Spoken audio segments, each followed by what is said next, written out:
My main message to all is the power is in your hands. And when you figure that out, holy crap. So if I believe everything is always working out for me and I set no expectation and no attachment to what that is, then I welcome what comes to me. Sometimes it's great and wonderful and blissful and enlightening. And other times it's reminding me that there's still stuff within me that I have to work through so I can bring in more super awesome stuff.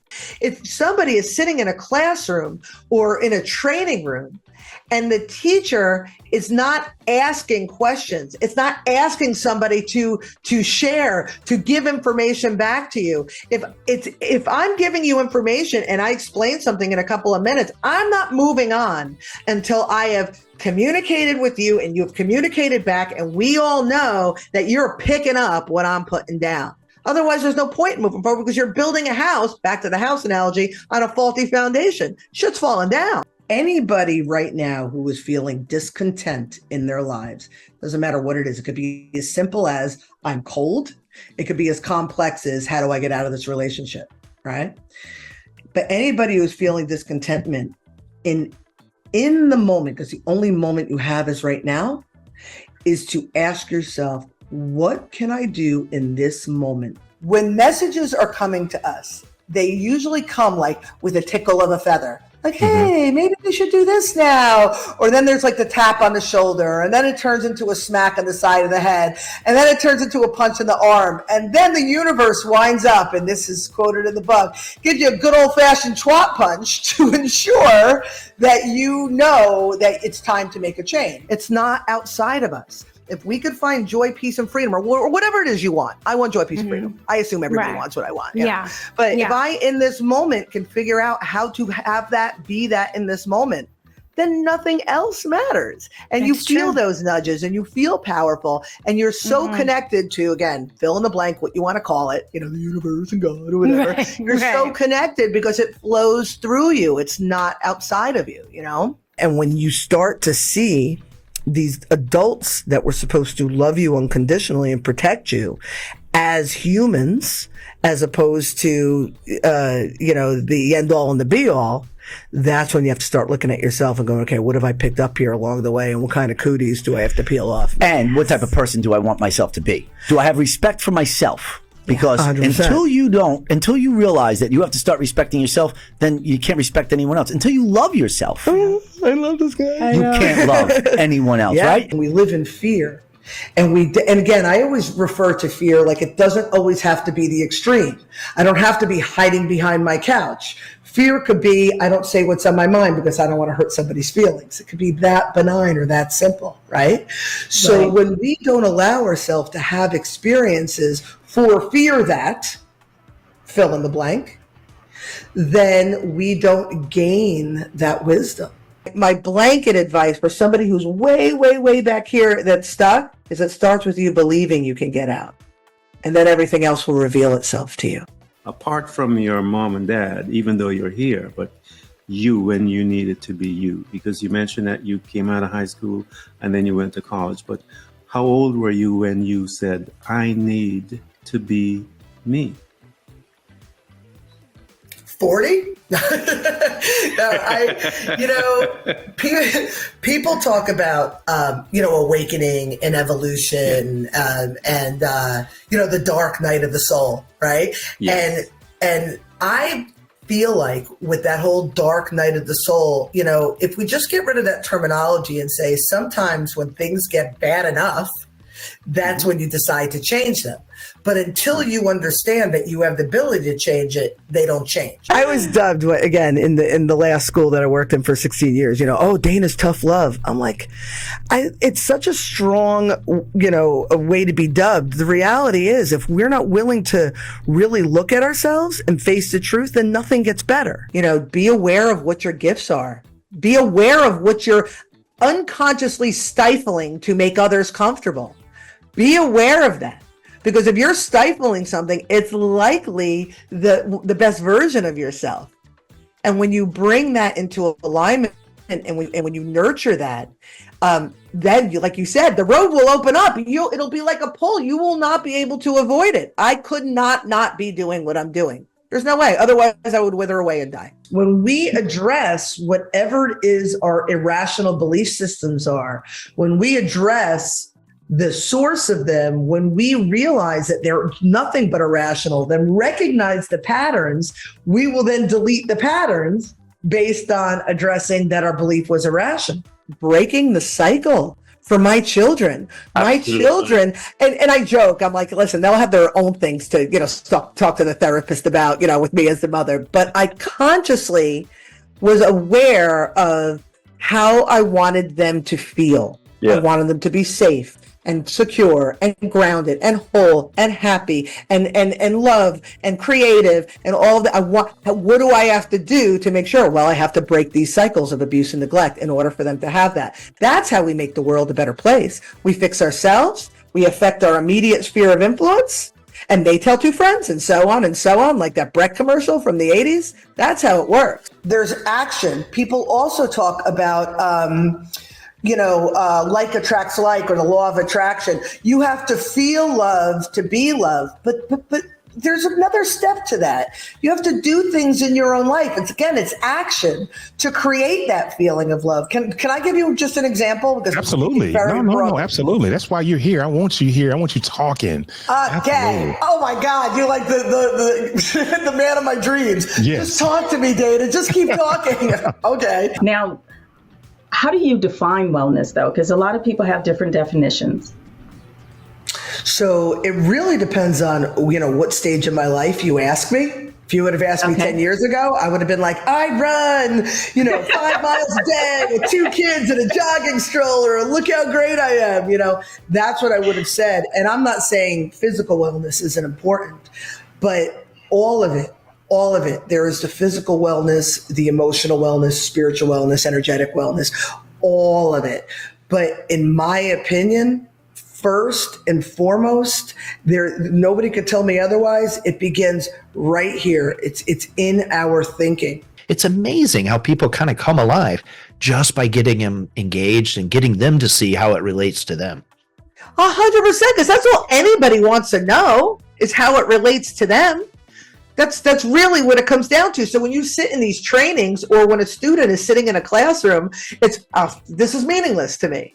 Well, let's make it make some meaning. If you bring it back full circle, the message is, when you do the work, like you said, when you align yourself with the things that you desire, when you embrace your creativity, when the foundation is strong, it's like you can't stop the train of awesome things coming into your experience. Yeah. And I say this from a very sincere, non-ivory tower place. Well, firstly, I want to thank you, Bruce. You're delightful. I know that's weird to say to a man, but you are great. And I appreciate your tolerance for because I stopped trying to control it.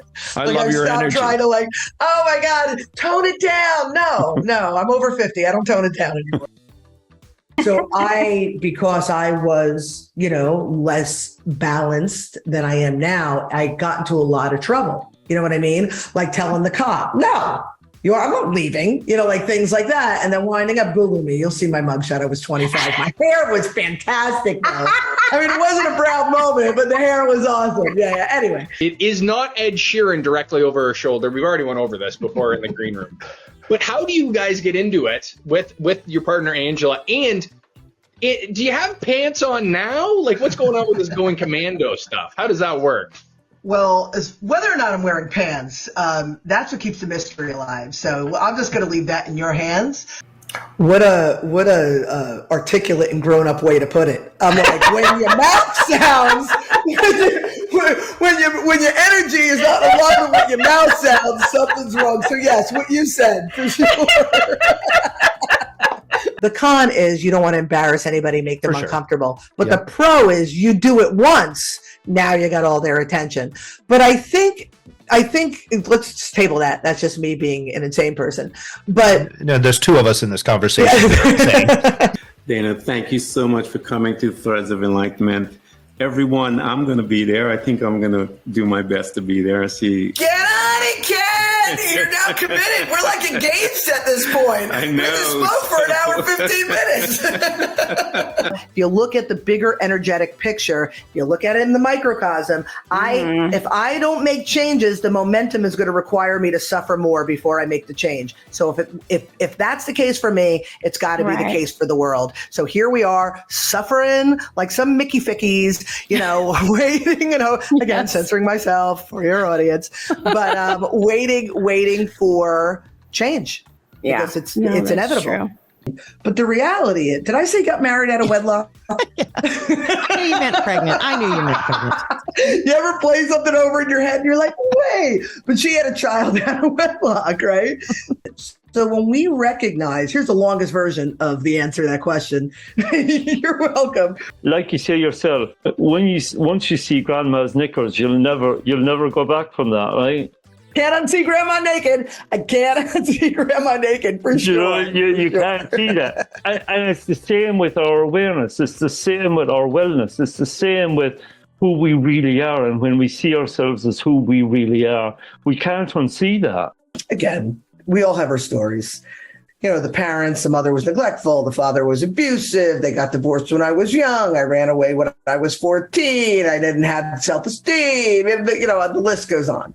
I went to college, paid student loans till I was 35 because I was raised by wolves and there was nobody there for me and I had no, whatever. Oh, let's talk about boyfriends, pattern after pattern of abuse and neglect and the this and the drugs and all of it. Right? Right. You just keep picking the same person. They look different, but you realize later, I have been dating the same person over and over and contributed to my own dysfunction. Yeah. Yeah, for a decade. It was the same guy. And meanwhile, I'm like, I don't understand. It's not me. Oh, no, it was me. Because my belief about myself was that I deserved this sort of behavior or I didn't know any better. And he's like, well, maybe.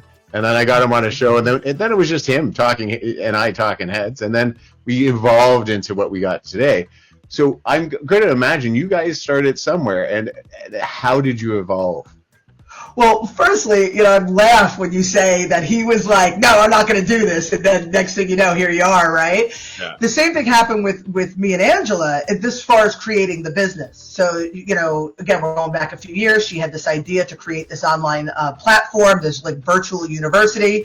And I was like, listen, I'll be your consigliere. I'll be in the background. I even invested shit ton, but I'm going to say it, of money so she could do this. And I'm like, I don't want any part of it. Just do your thing, and I'm here to support you. Next thing I know, she's smoking a cigarette. We're in bed. I don't know how I got there, and she and I are partners. So that happened. So when we rectify all of our imbalances, now we could hear that inner voice, and now we could enjoy things and follow that. So the key to existence is finding what you enjoy, what lights you up, and doing that. And doing that. Right? Yeah. Oh, God, 100%. 100%. So that'll be $200. Yeah. No, I'm just kidding. You're so funny.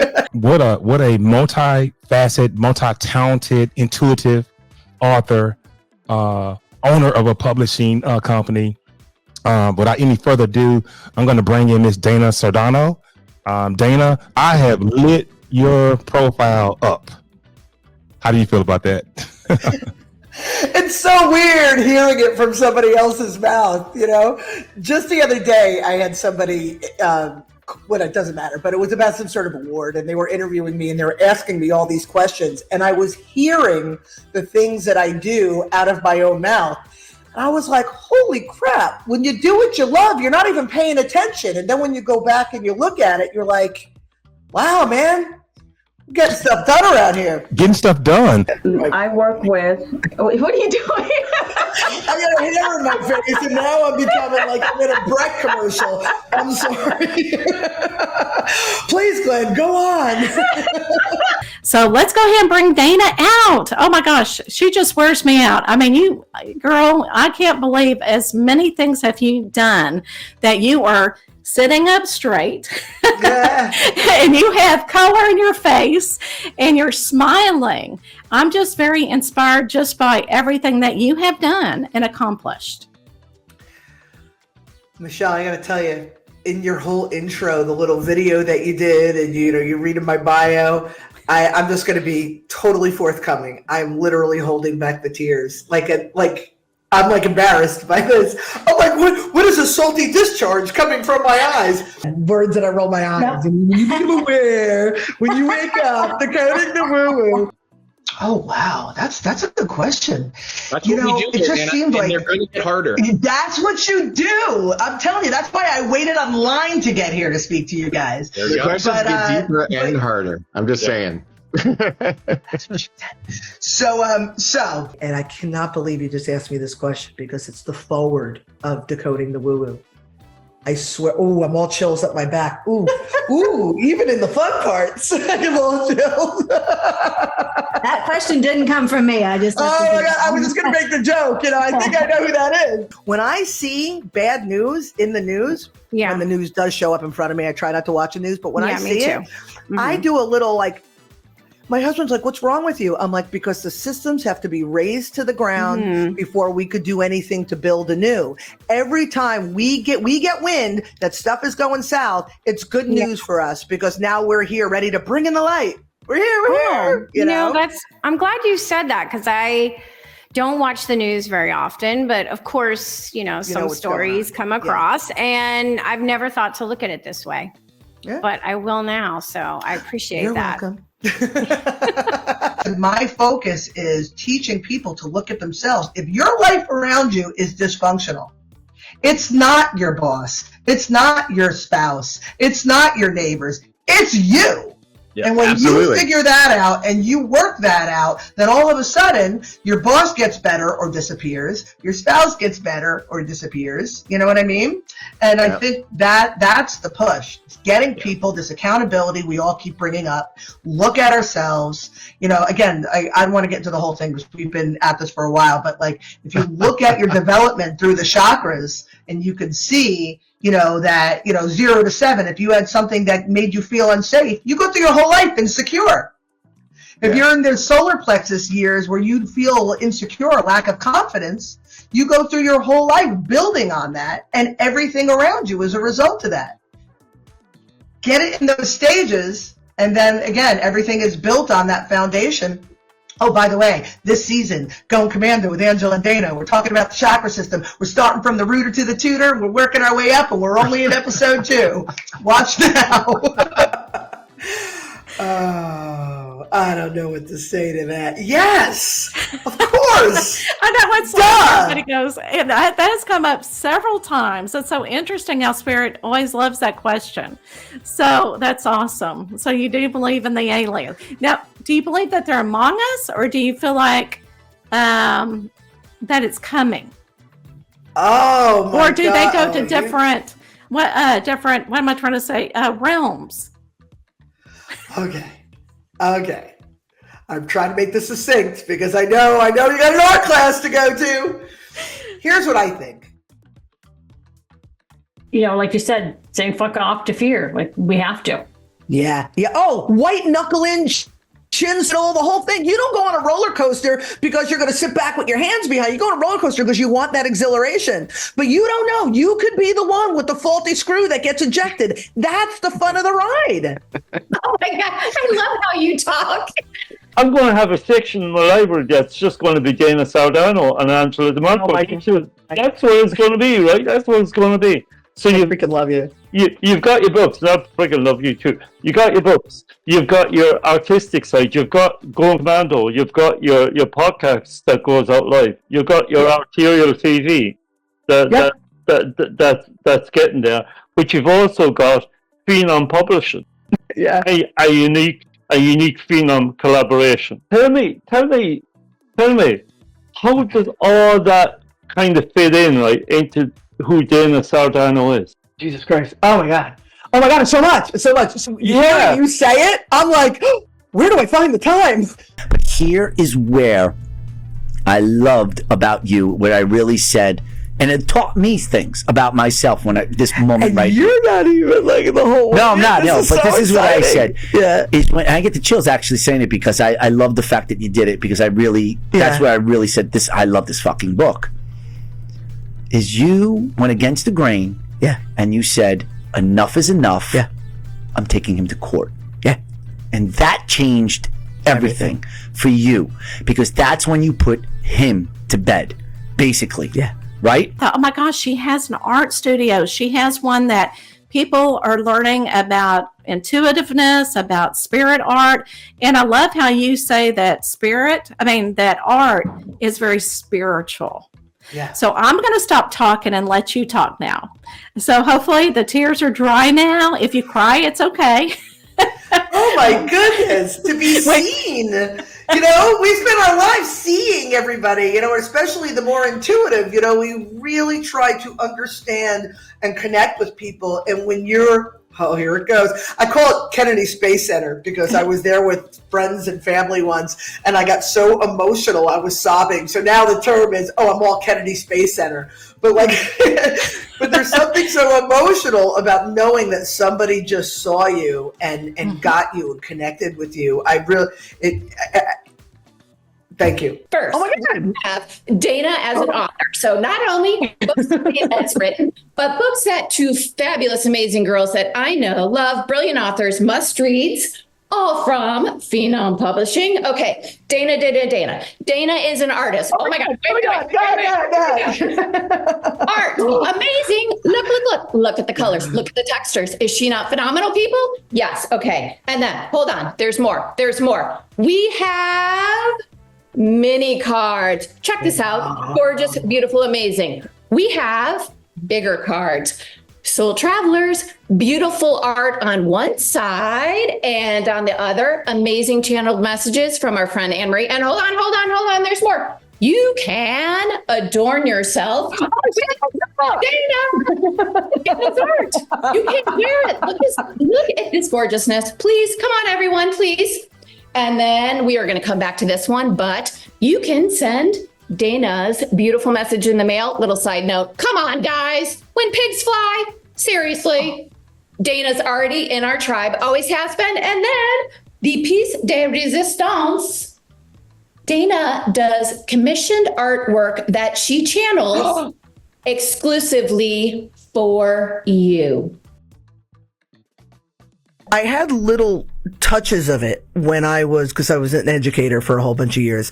And I remember being around 30. I didn't have my kids till close to 40. I was in my late 30s. And, but when I was about 30, I got a job in a private school, and I noticed the guidance counselor was on point. All the parents cared. It was a Jewish day school.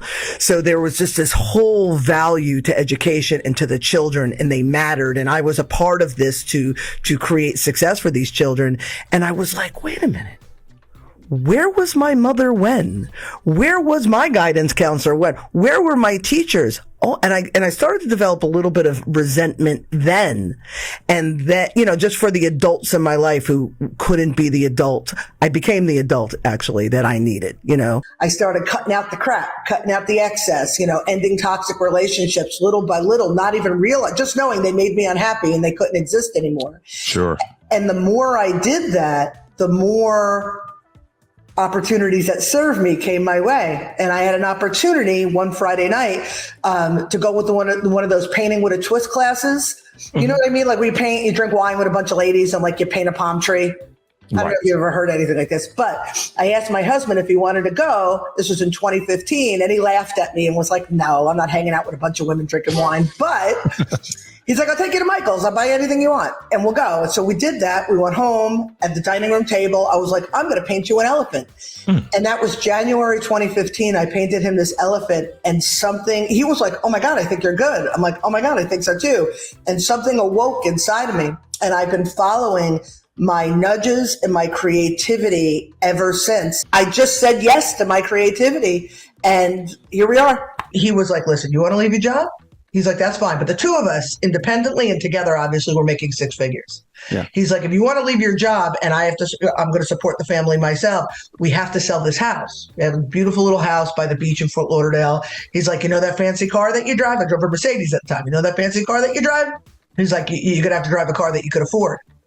And no exaggeration, I handed him the keys to my car. We put the house on the market. Within 6 months, we moved to a less expensive house. He put the largest shed you could find on my property and totally like maxed it out. He insulated it in an air conditioned unit. It had a loft. We painted it. We put shrubs around it. This beautiful little, what people call a she shed, which was my studio. And I painted for 2 years while I figured out how I was going to make a living doing what I'm doing. So I was not scared. He was fearful, but at the same time, super, super supportive. Because Bruce, when you feel it. I mean, I read up enough about you to know that you have a passion and you have a purpose and you have a belief.